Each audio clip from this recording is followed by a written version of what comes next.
ಇದೇ ಸೋಮವಾರ ಕನಕಪುರ ಕುವರನಿಗೆ ಪಟ್ಟಾಭಿಷೇಕ ನಿಗದಿಯಾಗಿದೆ. ವರುಣಾ ದೊರೆಯ ರಾಜಕೀಯ ವರಸೆ ಹೇಗಿರುತ್ತೆ? ಹೈಕಮಾಂಡ್ ಜನರ ಮನಸ್ಸನ್ನ ಈಗಾಗಲೇ ಸಿದ್ದರಾಮಯ್ಯನವರು ತಮ್ಮ ನಡೆಯ ಮೂಲಕ ಗೆದ್ದಿದ್ದಾರೆ. No doubt about it.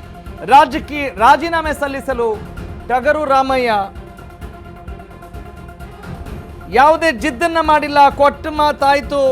ಆಪ್ತರಿಗಾಗಿ ಏನ್ ಮಾಡುತ್ತೆ ಟಗರು? DK ಶಿವಕುಮಾರ್ ಸುತ್ತ ಸಿದ್ದರಾಮಯ್ಯ ಚಕ್ರವ್ಯೂಹ ಏನಾದರೂ ಹೆಣಿತಿದ್ದಾರಾ? ಹೀಗೊಂದು ರಾಜಕೀಯ ವಲಯದಲ್ಲಿ ಪ್ರಶ್ನೆಗಳು ಕೂಡ ಗರಿಗೆದರ್ತಾ ಇದ್ದಾವೆ.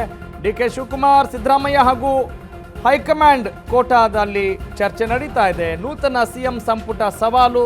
ಯಾರು ಇನ್ ಆಗ್ತಾರೆ, ಯಾರು ಔಟ್ ಆಗ್ತಾರೆ? ಅಫ್ಕೋರ್ಸ್ ಸಂಪುಟ ರಚನೆ, ಸಂಪುಟ ಪುನಾರಚನೆ ಅಂತ ಹೇಳಿದಾಗ ಯಾವಾಗಲೂ ಕೂಡ ತಲೆನೋವು ಇದ್ದದ್ದೇ. That is not so easy task, no doubt about it.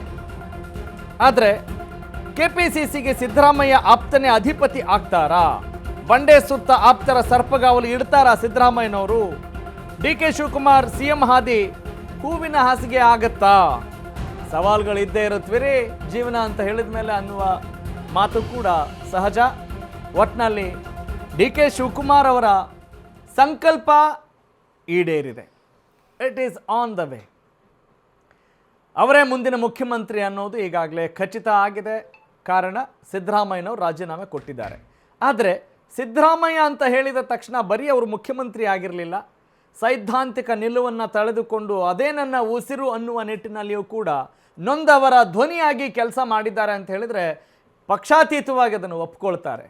ಸುದೀರ್ಘ ಅವಧಿಯ ಮುಖ್ಯಮಂತ್ರಿ, ಸುದೀರ್ಘ ಬಜೆಟ್ಗಳ ಮಂಡನೆ ಮಾಡಿದಂಥ ಒಬ್ಬ ಧೀಮಂತ ನಾಯಕ. ಏನ್ರಿ LKG UKG 1ನೇ ಕ್ಲಾಸ್ 2ನೇ ಕ್ಲಾಸ್ ಏನಾದರೂ ಓದಿದ್ದಾರಾ? ಇಲ್ಲ, ಡೈರೆಕ್ಟ್ 5ನೇ ಕ್ಲಾಸ್ ಓದಿ ಒಬ್ಬ ಮುಖ್ಯಮಂತ್ರಿ ಆಗ್ತಾರೆ. ಅದರಲ್ಲೂ ಕೂಡ ದೊಡ್ಡ ದಾಖಲೆಗಳನ್ನು ಮಾಡ್ತಾರೆ, ಎದುರಾಳಿಗಳಿಗೆ ಟಕ್ಕರ್ ಕೊಡ್ತಾರೆ, ಸಿಂಹ ಸ್ವಪ್ನ ಆಗ್ತಾರೆ ಅಂತ ಹೇಳಿದರೆ that is not at all easy. It is miracle. ಏನಾದರೂ ಅವ್ರಿಗೆ ಗಾಡ್ ಫಾದರ್ ಇದ್ರಾ? ಇರಲಿಲ್ಲ. ಆದರೆ ಹೇಗೆ ಅವರ ಒಡನಾಟ, ರಾಜಕಾರಣದ ಪಟ್ಟುಗಳನ್ನು ಹೆಂಗೆ ಕಲ್ತ್ಕೊಂಡ್ರು? ರಾಮಕೃಷ್ಣ ಹೆಗಡೆ ಅವರು ಇರ್ಬೋದು, HD ದೇವೇಗೌಡರು ಇರಬಹುದು. ಅವರ ಗರಡಿಯಲ್ಲಿ ಪಳಗಿದಂಥ ಸಿದ್ದರಾಮಯ್ಯನವರು ಈಗ ರಾಜೀನಾಮೆಯನ್ನು ಕೊಟ್ಟಿದ್ದಾರೆ. ಎಸ್, ಮುಂದೆ ಏನಾಗುತ್ತೆ? ಪಟ್ಟಾಭಿಷೇಕ DK ಶಿವಕುಮಾರ್ ಅವರಿಗೆ ಆಗಬೇಕು, ಆಗತ್ತೆ.